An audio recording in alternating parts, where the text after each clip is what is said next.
রবিবার ব্রিগেড মঞ্চ থেকে বহরমপুর লোকসভা আসনে দলীয় প্রার্থীর নাম ঘোষণা করেছেন মমতা বন্দ্যোপাধ্যায়। গুজরাটের বাসিন্দা প্রাক্তন ক্রিকেটার ইউসুফ পাঠানকে প্রার্থী করেছেন তিনি। রাজনৈতিক পর্যবেক্ষকদের মতে দলীয় কোন্দলে এর ফলে রাশ টানতে সক্ষম হয়েছেন তিনি। ওই আসনে তৃণমূলের একাধিক জেলা নেতা এবং বিধায়করা প্রার্থী হিসেবে দাঁড়াতে চেয়েছিলেন। শোনা যায় সেই তালিকায় ভরতপুরের বিধায়কেরও নাম ছিল।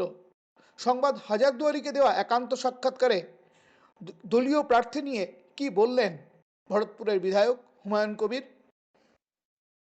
যে মুর্শিদাবাদ জেলার রাজনীতিতে বহিরাগতদের খুব একটা পছন্দ করেন না সাধারণ মানুষ। কাজে আমি রাজনীতিটা করি, সাধারণ মানুষের মতামতকে আমাকে গুরুত্ব দিতে হয়।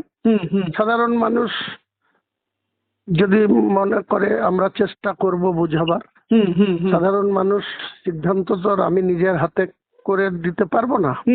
সাধারণ মানুষকে বুঝাবার চেষ্টা করব। সাধারণ মানুষ যদি সেটা মন থেকে মেনে নেয় তাহলে রেজাল্ট ভালো হবে। আর যদি সাধারণ মানুষের মনে জায়গা না করতে পারে তাহলে তার ফল যা হওয়ার তাই হবে।